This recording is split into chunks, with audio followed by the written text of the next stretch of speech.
All right. Oh, boom. I got it. Yeah. So, I can't believe you didn't get to go on that. I know. It was So a pretty I'm not usually like this with stuff. Like I'm usually like, yeah, that's cool. But I'm not kidding. That ride has got to be the greatest ride on planet Earth. Like there can't be anything anywhere in the world that's that intricate and cool and amazing. Like That's awesome. it blew my mind. We got to That go on it twice. We got like almost to the end of the ride. We were on the ride and it shut down. And so they gave us like a thing to come back. And so we got to go through it twice. And we actually got to like get off the ride and walk through like the back, like to see how it was made because we had to Oh, walk. that's so lucky. They had to walk us out. It is so crazy. That's amazing. Yeah. Yeah, well, there were a couple of things over there that we just didn't have enough time with all the kids and stuff that we had.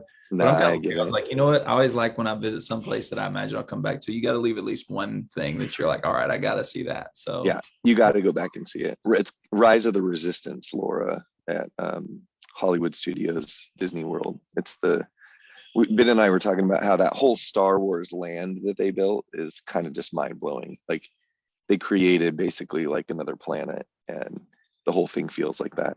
But it's so that ride really like it's sort of breathtaking. Like nice. I don't even know how to explain it. You just have to experience it. That's good. That's really good.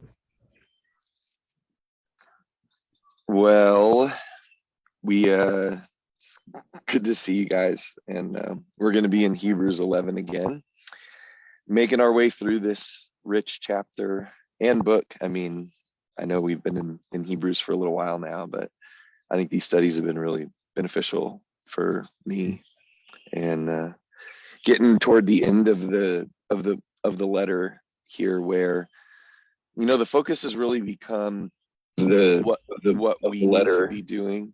Oh, I'm feeding back. No, that was on my end. My bad. Oh, okay. Um, when we get to chapter 10 there, and he makes that statement in verse 19, like, since we have confidence to enter the holy place by the blood of Jesus, let us do these things. Like this whole section is about us responding to the greatness and superiority of Jesus Christ and what it means that he's our high priest and what it means to actually have faith in him and live by that faith. And we're right kind of in the middle of seeing these examples of people who lived by their faith. So I was planning on reading chapter 11, verse 23 through the end of the chapter. We probably won't cover all that in our discussion, but I'll read that. Do you have anything you want to say before we get into it? The let us thing, he kind of makes this clear at the end of the chapter. Everybody will notice in verse 40, he talks about that all these people that we've been talking about here in chapter 11, would not be made perfect apart from us. And I think that's one of the great things about this let us is this is big time. This section is kind of saying, hey, all this let us stuff, it is about us right now that are contemporaries to each other. We're also a part of this broader legacy and this broader family of faith. And that's pretty amazing to think about. These people that did this stuff so long ago, so spectacular to us or seem spectacular. We're even in the simple day-to-day things we're trying to do, God's calling us to join in with the same legacy here. Yeah, very good. And maybe one other, use the word legacy or use the word that he's using in this text. We're a city. We are a family. Earlier in the book, Jesus isn't ashamed to call us brothers. Here in chapter 11, God's not ashamed to be our God. This cloud of witnesses that we belong to, if we are people of faith, if we are children of Abraham. This is our heritage, and it's a beautiful thing to think about. All right, Hebrews 11, beginning in verse 23. By faith, Moses, when he was born, was hidden for 3 months by his parents because they saw he was a beautiful child, and they were not afraid of the king's edict. By faith, Moses, when he had grown up, refused to be called the son of Pharaoh's daughter, choosing rather to endure ill treatment with the people of God than to enjoy the passing pleasures of sin, considering the reproach of Christ greater riches than the treasures of Egypt, for he was looking to the reward. By faith he left Egypt, not fearing the wrath of the king, for he endured as seeing him who is unseen. By faith he kept the Passover and the sprinkling of the blood, so that he who destroyed the firstborn would not touch them. By faith, they passed through the Red Sea as though they were passing through dry land, and the Egyptians, when they attempted it, were drowned. By faith, the walls of Jericho fell down after they had been encircled for 7 days. By faith, Rahab the harlot did not perish along with those who were disobedient after she had welcomed the spies in peace. And what more shall I say? For time will fail me if I tell of Gideon, Barak, Samson, Jephthah, of David and Samuel and the prophets, who by faith conquered kingdoms, performed acts of righteousness, obtained promises, shut the mouths of lions, quenched the power of fire, escaped the edge of the sword, from weakness were made strong, became mighty in war, put foreign armies to flight. Women received back their dead by resurrection, and others were tortured, not accepting their release, so that they might obtain a better resurrection. And others experienced mockings and scourgings, yes, also chains and imprisonment. They were stoned, they were sawn in two, they were tempted, they were put to death with the sword. They went about in sheepskins and goat skins, being destitute, afflicted, ill-treated, men of whom the world was not worthy, wandering in deserts and mountains and caves and holes in the ground.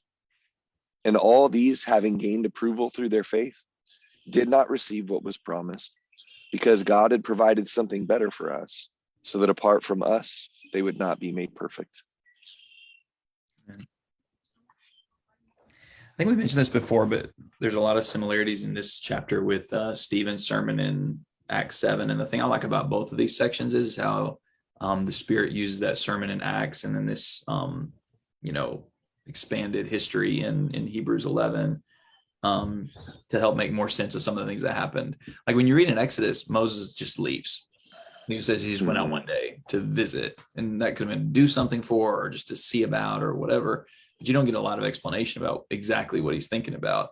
He executes justice on behalf of his fellow Israelite, but that's kind of it. But I really love this description here in Hebrews 11. I'm kind of skipping over his parents. I guess we should talk about them more in a second. But this statement about Moses really sets up with a lot of the things we've seen already, which is he chose to be an outsider with the people of God. He chose to go outside of whatever the things were going on in his world. He said, no, those passing riches, the things that I'm a part of here, I don't want those. I'm going to exchange those for the surpassing riches that I can find through faith in God. And I'm just pointing that out to say that this whole section really highlights that once again. And we've been seeing that all throughout Hebrews 11 is this the holiness that faith leads us to, or that it demands, or that it's all about, is giving yourself over to God fully and not being like, not going back to, not dwelling in the city of this world or partaking the riches of this world.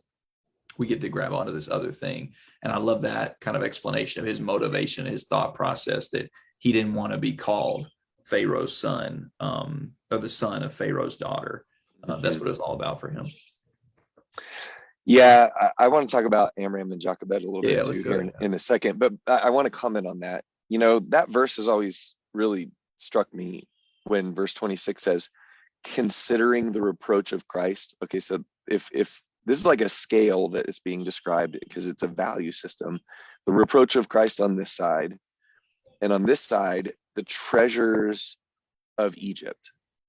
And he regarded the reproach of Christ, something that we wouldn't think is valuable at all, as greater riches, the way it says, like it tips the scale of the riches of Egypt. And I'm not sure I can wrap my head around that. I mean, Moses could have been a mummy. Like we're still parading around the riches of like pipsqueak pharaohs, you know, King Tut and like his traveling stuff that everybody likes to go look at.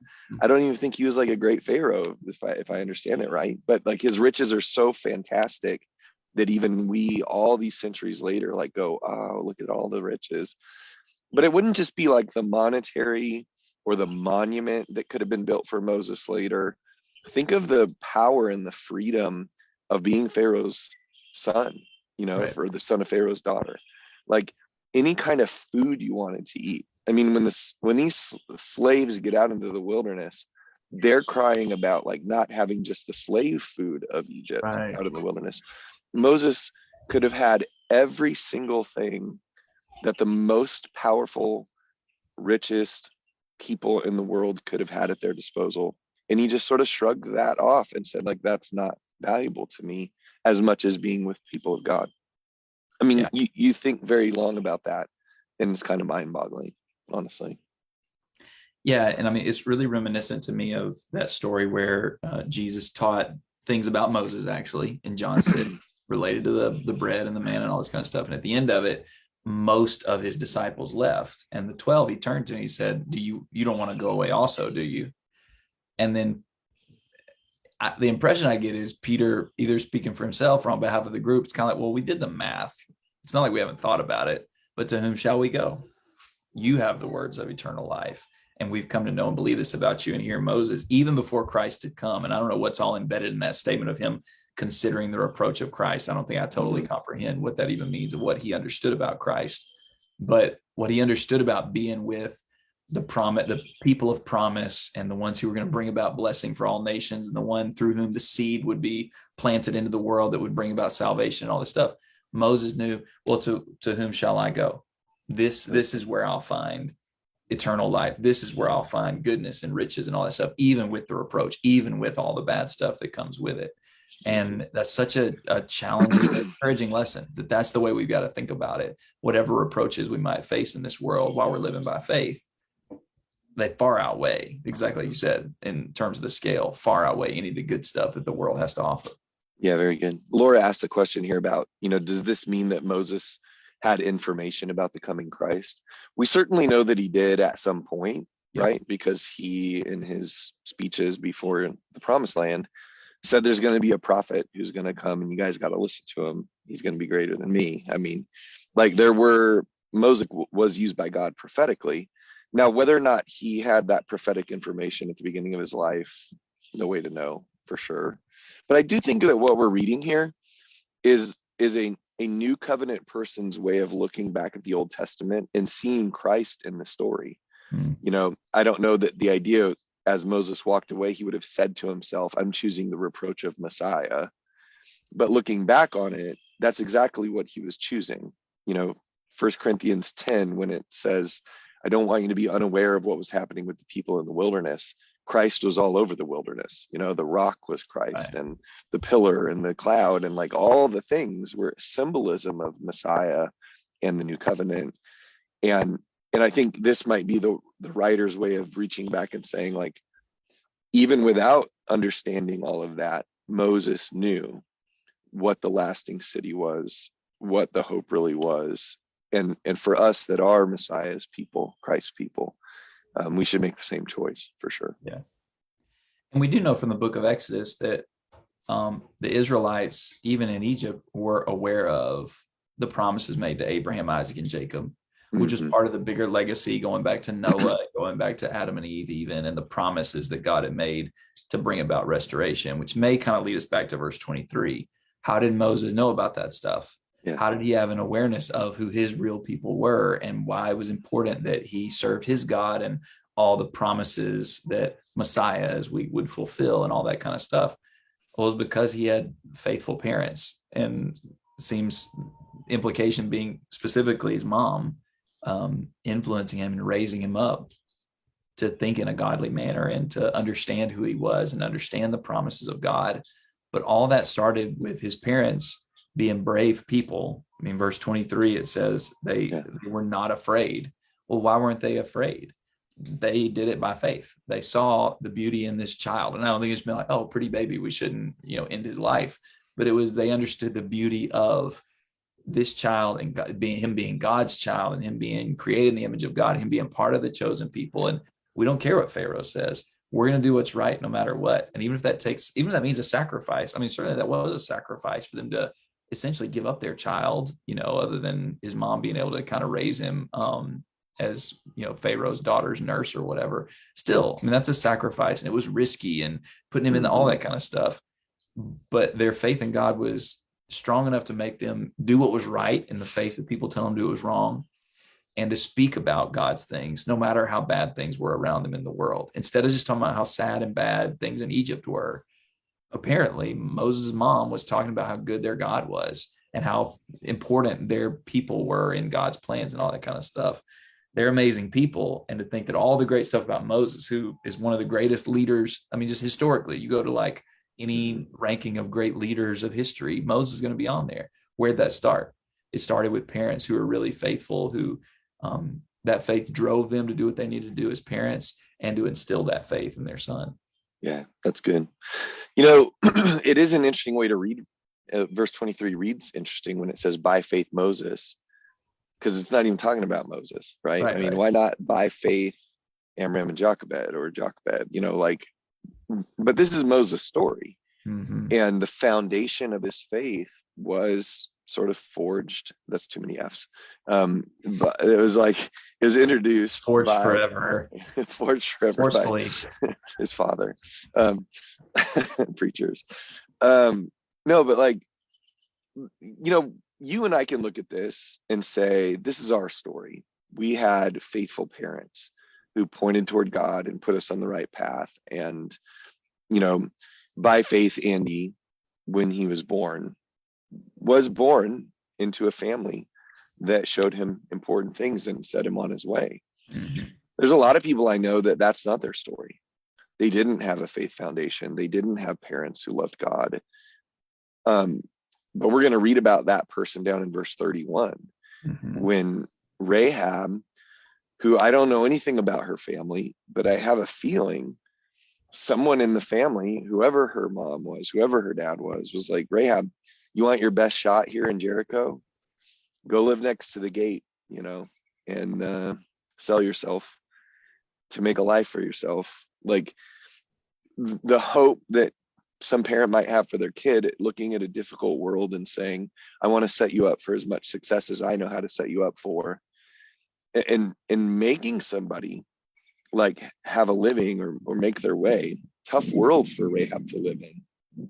And sounds like she probably did pretty well for herself, you know, like living in the place where she lived and being able to, but that was her parents' best idea.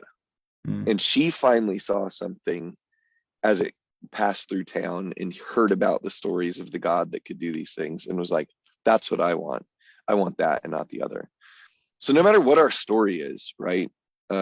Parents who had faith, parents that didn't, you're going to find yourself in this story. Like you can still be the faithful of God. Well, and how about Moses is kind of both sides of this coin, right? I mean, he's got his right. Parents, but he also was the son of Pharaoh's daughter. He was, as the movie said, Prince of Egypt. I mean, like all that stuff, he really was. And whether it's with Rahab or with Moses, I think this is one of the best things that this whole chapter that talks about faith points out, is that faith isn't something that's inherited. It's not something that's sort of circumstantially pressed upon you. Faith is ultimately a choice where you evaluate the things that the evidence of the world's way or God's way, and you have the choice to evaluate that and then pick your path. Yeah. And I think that's a great, like both Moses and Rahab illustrate that in a big way. A lot of times we just feel like, well, I'm just kind of beholden to whatever forces of society and family and nature have brought upon me. But this chapter makes it really clear that God doesn't see it that way. He says, hey, listen, I'm putting all this stuff before you. And then it's up to you to choose which path you're going to evaluate as the right and the wise and the good path that will lead to something good. And I think that's a really hopeful thing about all these stories, but especially these right here, that so much emphasize the choice. Even Israel. I mean, the Israelites had the choice if they wanted to, and of course, many of them did later in the wilderness, but they could have just said, no, we're not going to keep the Passover. We're not going to cross the Red Sea. We're going to sit right here and we're going to bow back down to Pharaoh and hope he'll have mercy or whatever. But instead, they made the choice to trust in what they had seen God do through the plagues and keep the Passover. And they trusted God to walk through the water. That's a phenomenal thing to me to think about. Yeah. I mean, that's just one of those stories that you just kind of run it through your head so many times. I can take it for granted. Who was the first person who was like, yeah, okay, cool. There's this canyon of water on either side. No problem. I'm going to walk through this. That's insane. Yeah. But they evaluated what God had done and they made the choice to step out in faith and to pass through the Red Sea. And I love that whole concept through here. And it's really encouraging. I do too. Man, this is so real. And I don't know that I'd ever really thought about it until you just said this a second ago. but Moses had competing parents, didn't he? Yeah.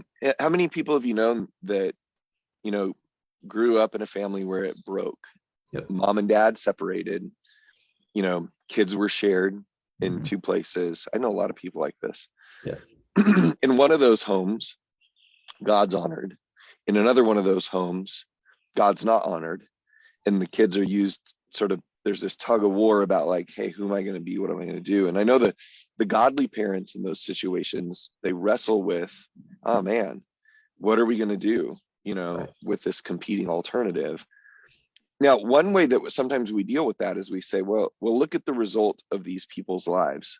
You know, um, the godly people, you hope life's really much better for them, and the people who are ungodly are suffering the consequences of their sins. So the kids can measure and say, like, that's not the way to go. I want to go this way. But how much more difficult would it be if the people that didn't honor God were successful in every worldly way?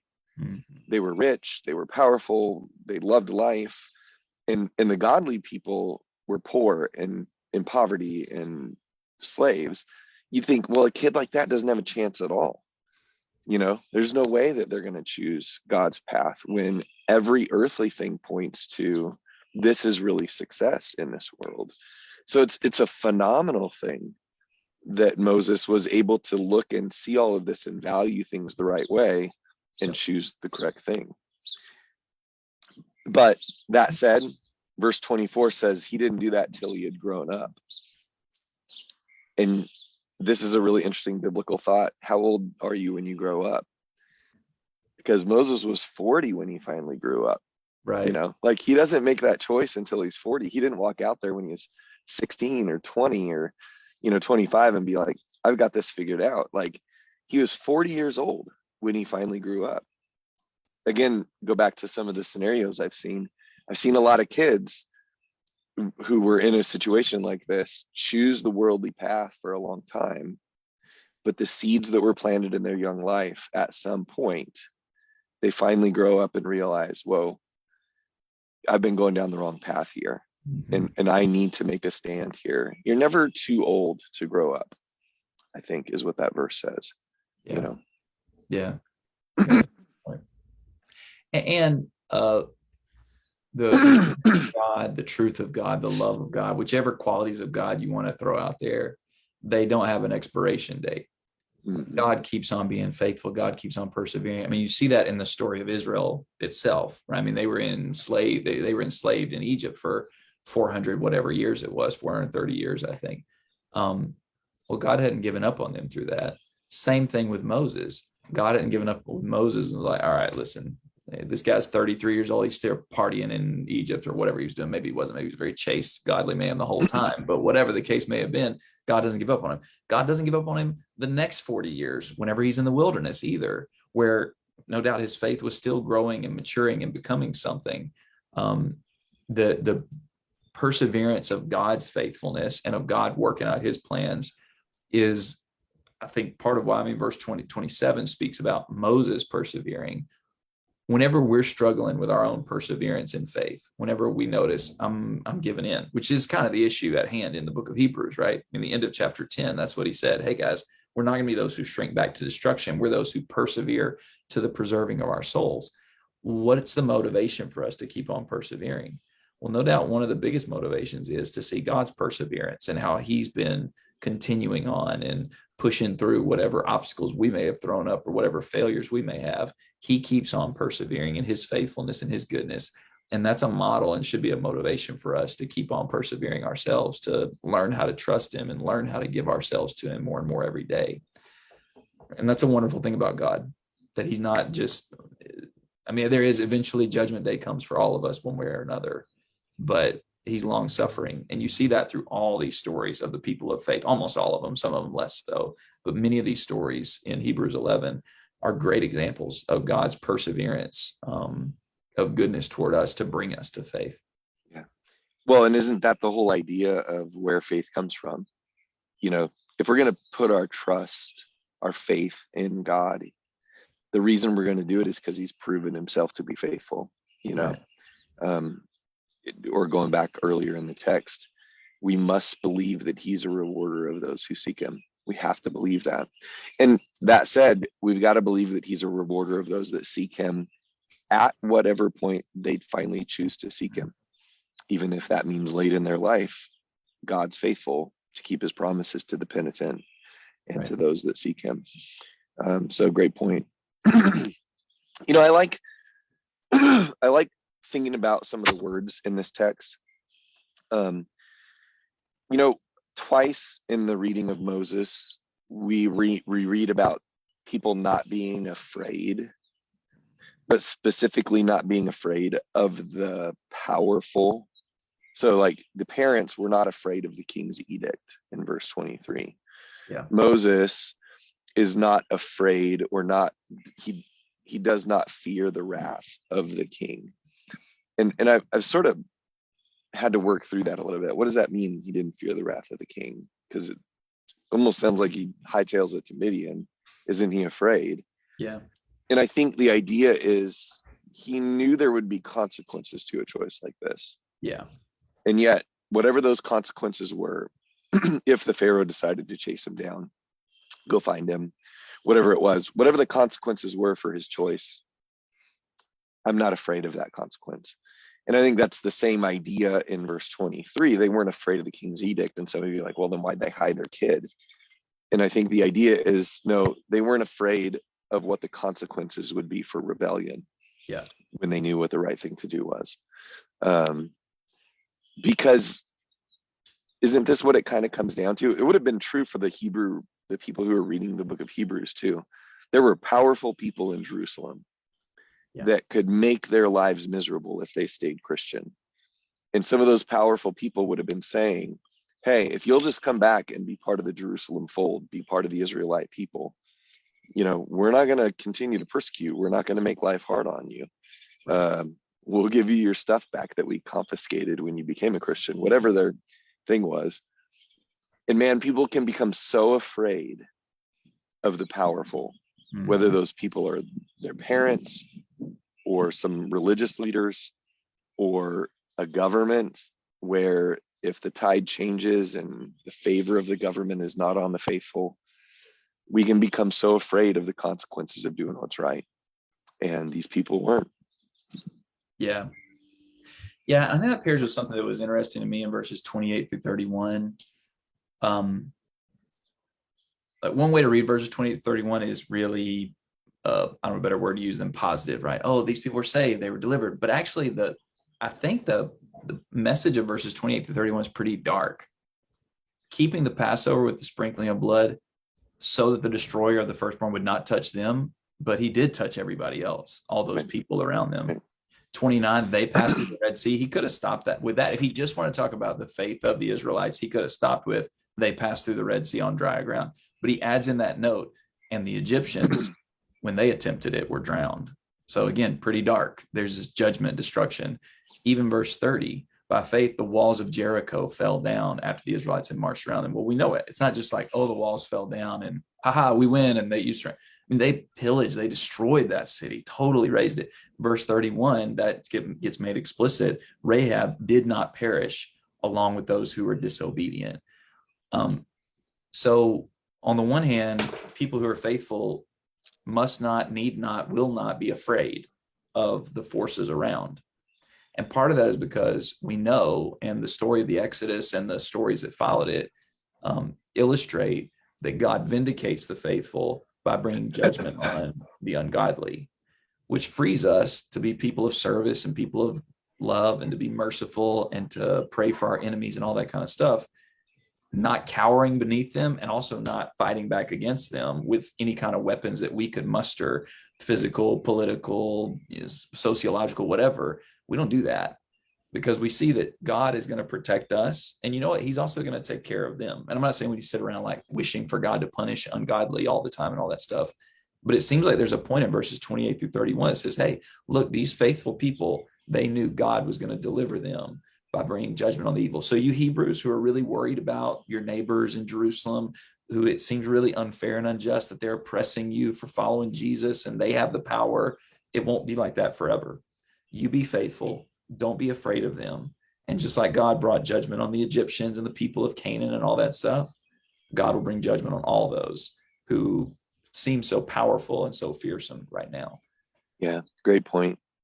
And this is kind of a difficult dynamic, isn't it? Because we love the people around us. Right. We want what's best. I'm sure Rahab wanted what was best for Jericho. I'm sure if Moses' heart was right, he wanted what was best for Egypt. Mm-hmm.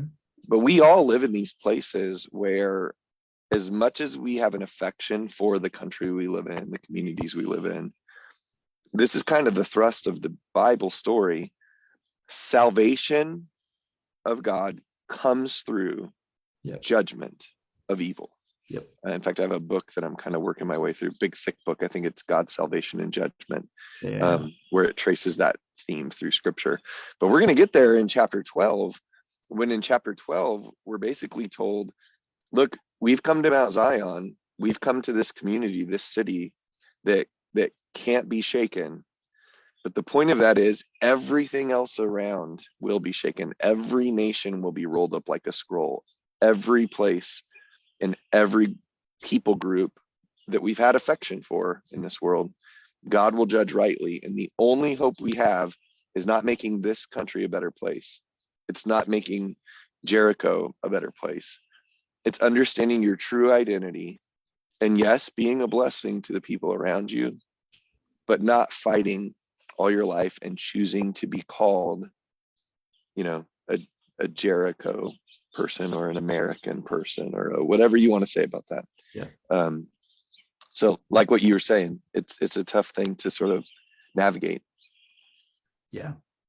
And we know the city we have ahead of us is one that has foundations. This for the people who are faithful, of whom God is not ashamed to be called their God. That's what we're going for. So that even though we die, our blood can be like the blood of Abel, that though he is dead, still speaks. That's what we're going for. Absolutely. And that's what's guaranteed. This chapter reminds us God sees this, and these people are not dead to God. They may be dead to the world, but they're not dead to God, and neither will we be if we keep hanging in. Yeah, very good. I think we're out of time. And Ed, I think it is Hamilton's book. I don't remember for sure, but I think it is. All right. You ready to wrap this up, and we'll pick up here. Sounds good. Thanks again, everybody, as always. Yeah, thanks everybody. Love you all. Later.